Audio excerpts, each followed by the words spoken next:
Bonjour à tous les amis, j'espère que vous allez bien.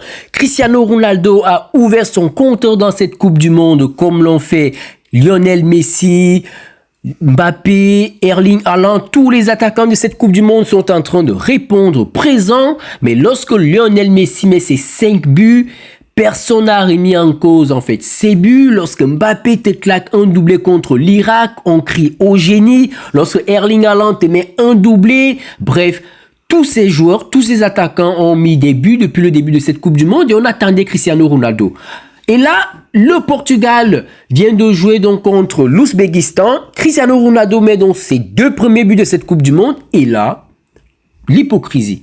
Pourquoi? Parce qu'on est en train de juger que l'Ouzbékistan, c'est une équipe qui est faible. Et donc, les 2 buts de Cristiano Ronaldo ne valent pas que dalle. Et moi, dans cette vidéo, je vais être assez critique parce qu'il faut le dire.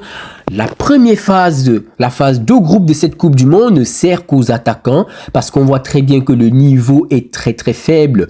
Que ce soit les équipes contre lesquelles l'Argentine a joué, quand on sait très bien que le prochain match de l'Argentine c'est contre la Jordanie. Je pense que bon nombre d'entre vous n'ont jamais regardé un match de la Jordanie. Ça signifie en fait que le niveau n'est pas trop élevé en Jordanie, donc il y a de fortes chances que Lionel Messi mette encore son doublé, même peut-être son triplé. Ça ne sera pas quelque chose qui va nous étonner. Et après, on a Cristiano Ronaldo, son prochain match, ça sera contre la Colombie. Et là, c'est pas un match facile. La Colombie est premier du groupe. Et pour que le Portugal puisse terminer premier de ce groupe, il va falloir gagner la Colombie, ce qui ne sera pas chose facile parce que la Colombie a aussi de très très bons joueurs. Donc, moi, je comprends pas cette hypocrisie autour de Cristiano Ronaldo. On sait très bien qu'en France, les médias ne l'aiment pas. Beaucoup de médias veulent qu'il arrête de jouer au foot parce qu'ils le trouvent trop arrogant, et pourtant ça reste quand même l'un des meilleurs joueurs de l'histoire, si ce n'est le meilleur pour certains. Et donc cette hypocrisie, c'est depuis hier, depuis qu'il a mis son doublé, parce qu'avant aucun joueur, aucune personne dans les réseaux sociaux ne mettait en doute en fait le niveau des défenses depuis le début de cette Coupe du Monde. On sait très bien que les vraies choses commenceront à partir des phases finales. Et j'ai même envie de dire à partir des 8e de finale, parce que même les 16e de finale, il y aura encore des adversaires qui ne sont pas au très très haut niveau. De toutes les façons, on commencera vraiment à juger ces attaquants quand le niveau des équipes, quand le niveau des matchs sera au top. Donc, à partir des 8e de finale, où on peut avoir un France-Allemagne, 8e de finale, on peut avoir un Angleterre-Portugal, un Argentine. Bon, en même temps, l'Argentine, ils sont toujours favorisés parce qu'on peut avoir plutôt Argentine-Ghana. Et on sait très bien que si l'Argentine tombe face au Ghana en 8e de finale, ça sera facile encore une fois de plus pour Lionel Messi, pour qu'il mette ses buts. C'est pour ça, dans l'une de mes vidéos, j'avais demandé, pour ceux qui l'ont regardé, est-ce que la Coupe du Monde n'est pas surcotée par rapport à la Ligue des Champions? Parce que la phase finale de la Ligue des Champions, c'est beaucoup plus compliqué que la phase finale en Coupe du Monde. Et même la phase de groupe en Coupe du Monde, on se rend compte de plus en plus, surtout avec ce format à 48 équipes, que c'est vraiment facile pour les attaquants de mettre en fait des doublés, des triplés, et tout le monde y va avec son doublé, avec son triplé, et ça commence quand même un peu à dénigrer même le prestige de la Coupe du Monde. Donc dites-moi en commentaire si vous comprenez pourquoi Cristiano Ronaldo est autant détesté. Et pourtant, ce match contre l'Ouzbékistan, pour ceux qui ne savent même pas, parce qu'on se rend compte que c'est juste une question d'ignorance, l'Ouzbékistan, c'est la meilleure équipe en Asie. Mais ça, beaucoup de gens ne connaissent pas ça parce que ils sont trop européens, s'ancrés. Tout pour eux, c'est l'Europe. L'Europe, c'est les meilleures équipes. L'Europe, ce sont les meilleurs. Et donc, dès qu'on arrive avec une équipe qui ne joue pas en Europe, c'est faible, c'est comme ça, et je trouve quand même que c'est dommage. On n'arrive même plus à apprécier en fait les derniers matchs de Cristiano Ronaldo parce que c'est probablement sa Coupe du Monde. Au lieu d'apprécier, on est tout le temps là en train de critiquer. Le gars nous a offert quand même dans la scène les meilleurs buts de l'histoire du football, les meilleures performances de l'histoire du football. Et au lieu vraiment d'admirer, de se dire ok, on ne le verra plus, on est là en train de critiquer. Et c'est tellement dommage. Je ne pense pas que contre la Colombie, que Cristiano Ronaldo mettra un doublé parce que oui, le niveau ne sera pas le même. Mais des joueurs comme Lionel Messi qui jouera contre la Jordanie, dès qu'il va mettre un triplé, tout le monde sera là dans les réseaux sociaux en train de dire que oui, c'est le meilleur joueur all-time, c'est le plus grand de tous les temps et personne ne dira que l'adversaire ce n'est que la Jordanie.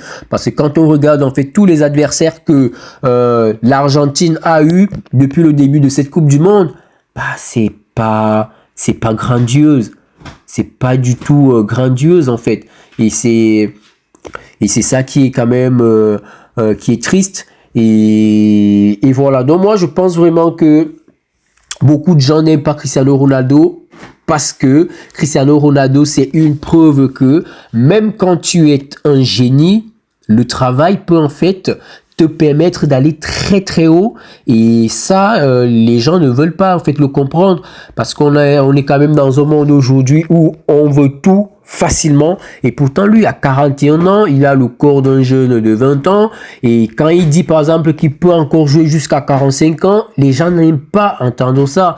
On dirait qu'en France on déteste en fait les gens qui ont du succès et surtout qui ont bossé pour avoir ce succès.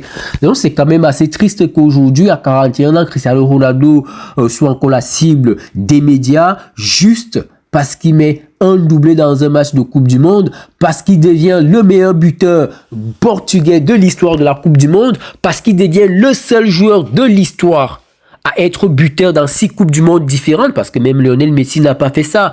Et ça, en fait, c'est des choses qu'il faut mettre en fait à son crédit, mais en réalité, il n'a même pas besoin de ça. On sait qu'il est fort, on sait que qu'il joue cette Coupe du Monde ou pas, c'est juste en fait un bonus pour lui. Oui, il n'a pas encore gagné la Coupe du Monde, c'est le seul trophée qui lui reste, mais au lieu même d'être sûr de son côté, on est là en train de critiquer, parce que moi je comprends pas du tout ces réactions, et j'attends de voir ce qu'il va faire contre la Colombie, parce que si contre la Colombie il est décisif, je sais très bien que beaucoup de gens tourneront encore leur veste dans les réseaux sociaux pour dire que oui, c'est le meilleur all-time, et c'est toujours comme ça, toujours comme ça. Donc les journalistes français, RMC, la chaîne L'équipe, etc., c'est toujours eux, toujours dans la critique. Et ce qu'on a vu dans ce match qui était plus important, c'est même surtout le caractère de Cristiano Ronaldo, où il a laissé par exemple le coup franc à son coéquipier et qu'il a marqué. Ça c'est des choses qu'il ne faisait pas avant.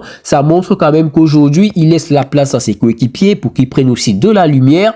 Et ça, c'est à mettre à son avantage. Mais non, quand il fait des actes comme ça sur un terrain, on s'en fout. Personne ne dit rien. Et c'est tellement triste et dommage. Donc, hâte de voir ce que va nous réserver cette troisième journée qui a commencé aujourd'hui avec le match entre la Suisse et le Canada. Et en plus, cette nuit, il y a le Brésil qui va jouer, le retour de Neymar. On attend Neymar depuis longtemps. On va voir ce que ça va donner. Mais de toutes les façons, est-ce que si Neymar marque contre l'Écosse, on va aussi dire que oui, c'est pas des grosses équipes, qu'il faut attendre les gros matchs. De toutes les façons, on sait très bien que on va juger tous ces joueurs quand les gros matchs commenceront.